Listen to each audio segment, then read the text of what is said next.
Instead, you just get a free 1-up. It's like they're, yeah, apologizing for the crappy level design in the first place. Oh, the music in this zone. Honestly, the music... Oh, getting so many 1-ups one after another that you can't even hear the awesome music in this stage. Hydrocity Act 2 is probably my favorite track in the game. Not quite my favorite piece of music in the entire Sonic the Hedgehog series. I would probably still go to Mystic Cave, but not by a ton. This is a fantastic track here. And again, we're going to interrupt it here for another special stage. Like I said, for those of you guys who are thinking like I'm an idiot for missing all of these special stage rings, I'm missing, like, okay, I know that there are other rings in this level. I'm deliberately not getting them because I want to not get supersonic so we can play the stages properly for the Let's Play, okay? Like, I know I could be almost supersonic by now. In fact, I think this would probably be my 6th emerald right now, actually, if I were following my usual route. But, yeah, just for the sake of not abusing Supersonic and playing through the stages properly, we're going to be doing it 1 per act instead. But, oh dear. Oh yeah, that's right, the ones in the center. I'm actually not the greatest at these Blue Sphere special stages. Actually, this is probably my favorite version, like my favorite iteration of the Sonic special stages. I really like the Blue Sphere thing. I don't know, it's almost kind of like a puzzly kind of thing. Almost, you know, just kind of navigating a maze. And I don't know, that kind of gameplay just really appeals to kind of the, I don't know, abstract puzzle game center of my brain, the part of my brain that likes those kinds of games. And it's like, it's just like the brute force, like just kind of reaction memorization of Sonic 2. I actually don't really care for the Sonic 2 special stages. I actually care even less for the Sonic 1 special stages. I actually do kind of enjoy the special stages in Sonic the Hedgehog 3 and Knuckles. It's my favorite type of special stage. And indeed, I really like the change they made to, like, how you get the special stages in this game, too. So yeah, I've gone on and on about, you know, the ROM hack and, honestly, I've gone on so much about, like, the ROM hack and, all that kind of thing that I haven't even gone much into the game proper. Like, I guess Angel Island, there wasn't much to talk about because there's not much going on there. There's quite a few kind of small changes to this game. Between from Sonic 2 to this game, essentially. Essentially, you've got some controls changed up, like, or obviously you've changed the graphics a little bit. Sonic's sprite is updated a bit. Tails' sprite, I think, is also a bit different. There's a special stage ring up there, but I guess I was instinctively gonna go for it, but I actually messed it up because I suck at this game, apparently. But it doesn't matter, I shouldn't have gotten it anyways. But, oh, this coming up here. Okay, so to actually focus in on, like, what's going on screen and the game itself, this is one of my favorite bosses coming up here in just a moment, actually. I love how he just kind of taps his foot there in midair. That's just very funny. Or, you know what? It's rather amusing that you can trigger a bonus stage in the middle there. Oh, damn it. I was wanting to actually get a different bonus stage there so I could get a shield for myself to make this next boss easier. That's actually fine, though. It'll make it easier to show off the different things about this boss that I like. This is actually a really tricky boss in, actually, especially for this being this early in the game. Even the Act 1 boss was actually kind of difficult, or at least tedious if you don't know how to deal with it. The cool thing about this boss is that there's several ways to hit him if you know what you're doing. Basically, you can hit him when he lowers down. You can stand on the little jets. Oop! You can stand on the little whirlpool there that he creates and kind of use that as a platform. Or, yeah, you can use these bombs to kind of propel yourself upwards and hit him that way. So you've got 3 different ways to land hits on that guy, and I just think that's really cool. You can kind of have different strategies going for him. So it's like once you kind of learn all the different ways you can hit him, there's, you know, just kind of different approaches you can take to the boss fight, which is really unusual. I really think the quality of the boss fights has gone way up in this game from Sonic 2 and Sonic 1.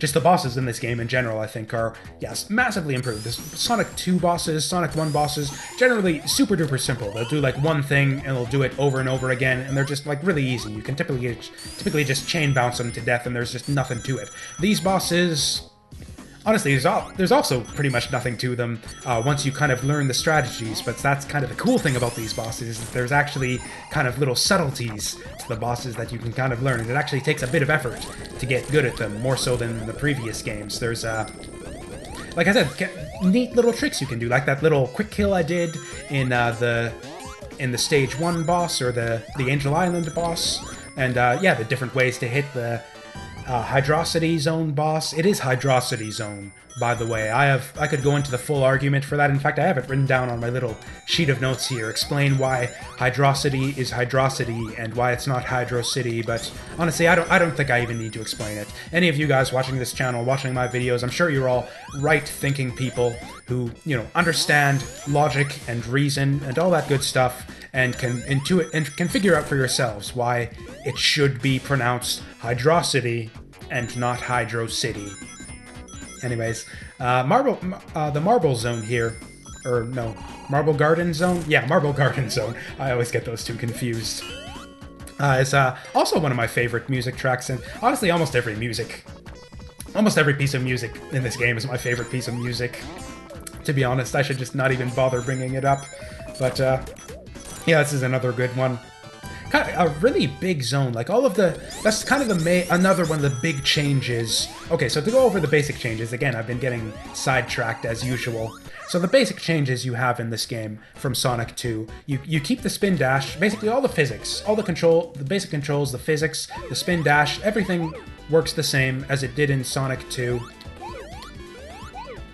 But you've added a few abilities here, and the most significant of those is that you've got your little insta-shield here, which I would demonstrate right now if I weren't in the middle of a special stage. This is probably not the greatest time to be explaining this, but yeah, you've got your little insta-shield, which again, I really like because it adds kind of little advanced tactics. You basically, if you hit the jump button again in midair, and you can create a little, just for a split second, a temporary barrier it'll reflect projectiles and extend your hitbox to let you hit enemies that are just slightly out of your reach, and basically make you almost invincible for just a split second. So with really good timing and a really good knowledge and understanding of you know, different boss patterns, different enemy behaviors, you can really use that insta shield to your advantage in a big way. You almost never, basically anytime if you like slip up and make a mistake, you can almost always insta shield yourself into avoiding a hit. If you can see the hit coming, if you understand the behaviors of the enemies, you know the level layouts, you know when the hits are coming, and you can, basically, it rewards experience and also experimentation. You kind of have to suss out through, you know, kind of experimentation and playing through the game multiple times to kind of figure out exactly how the insta-shield works and the timing of it. So it's kind of another aspect of skillful play. And if you've watched my previous Let's Plays of the other Sonic games, you know that that's a thing that I'm really big about on these games. Like, other people complain about, like, oh, the controls in Sonic the Hedgehog are so clunky, he accelerates slow, his momentum is hard to control, he doesn't jump right on slopes, all that kind of garbage. Those are all things... All those complaints are things that I really like about these games. I really like that that Sonic's momentum is kind of tricky to get a handle on. Like, it's very precise once you learn it. You can make Sonic do very fancy, very cool things once you master the controls, but it does take a little bit of skill to get to get up to that point. You got to play the game a lot of times. Get a real good feel for the physics and the sense of momentum and all that in order to work up to that level. And I just really like that it's a game that it's like multiple levels of skill.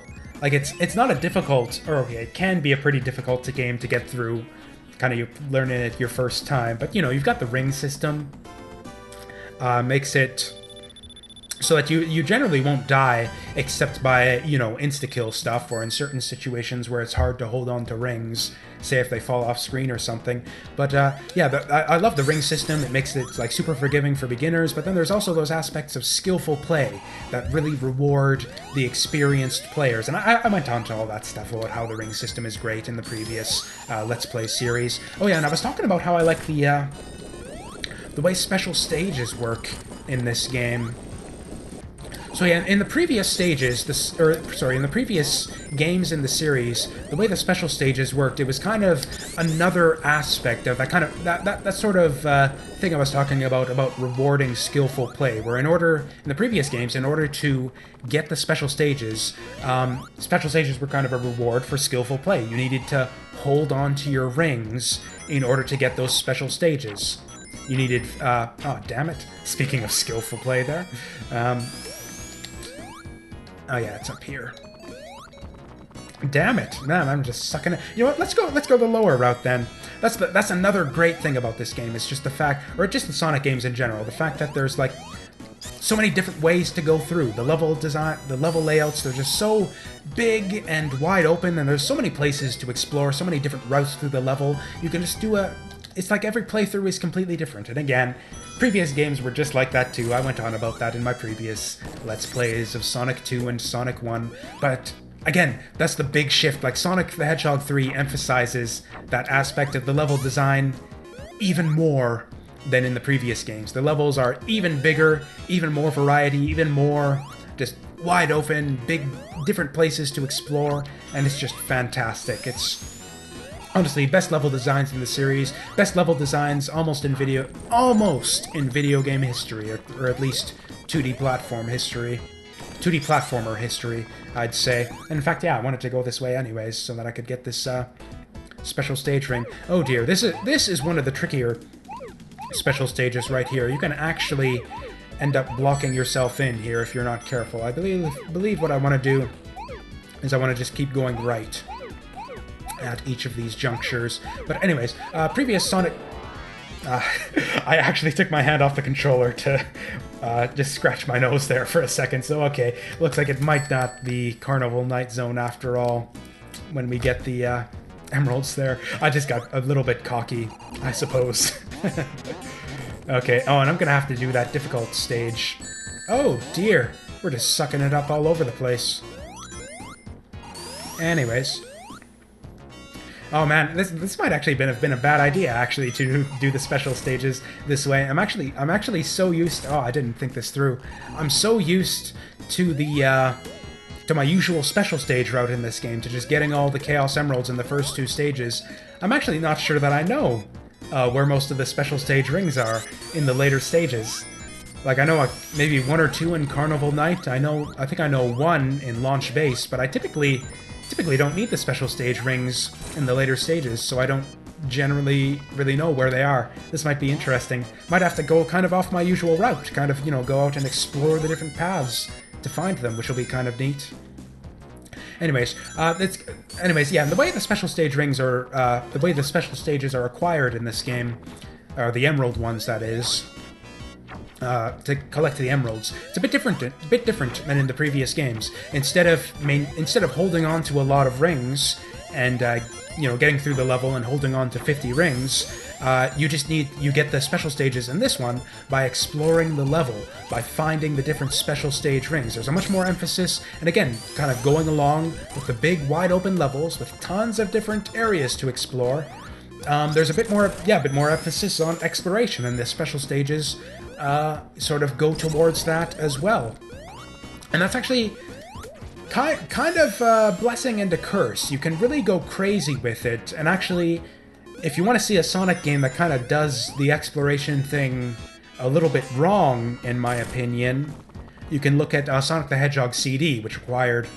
Or actually, you know what? Sonic CD is a bad example, because you have the alternate option for the special stages in that. Sonic the Hedgehog, or Sonic Advance 3, actually, is the best example of a Sonic game that does the exploration thing wrong. In Sonic Advance 3, you basically have to scour like every inch of the stage for 5 little MacGuffins. In every single act, you have to find 5 MacGuffins that are scattered throughout the entire zone, so you gotta go through painstakingly through every single zone to try to find these 5 little MacGuffins, and the zones are just massive. There's like so many pathways through.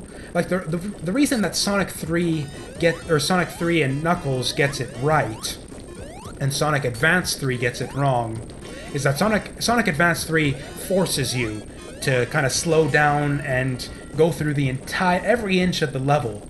in order to sort of do it properly. Whereas in this game, you don't have to. There's special stage rings all over the place. You don't have to find absolutely everything. It's not a 100% thing. Like in Sonic Advance 3, you need to find every single star ring in order to get all the emeralds and get the good ending. It's a 100%. You gotta explore every single stage, every inch of every single stage, in order to get the best ending. In this game, you don't have to go 100%. You gotta get you gotta clear 7 special stages. There's like probably over 20 special stage rings. So it's like you don't need, if you're good at the special stages at least, you don't need to scour every inch of every level. You can kind of just go through at your own pace. And indeed, you can't really scour every inch of this level. This is another boss where, yeah, if you manage to hold on to this lightning shield until the end of the stage, or actually even without the lightning shield, you can do the insta-shield, although I fucked it up. Okay, we're not getting the quick kill here. You actually can't kill Robotnik there. Although, yeah, you are unable to kill Robotnik until it starts this phase of the fight, until the ground gets destroyed and he starts flying across. But if you land enough hits, you can get him in one hit there. And again, this is another cool fight where you have multiple ways to hit him. You can hit him with Tails' little rotating helicopter tails there will actually damage him. You can use them as a weapon, which is really cool.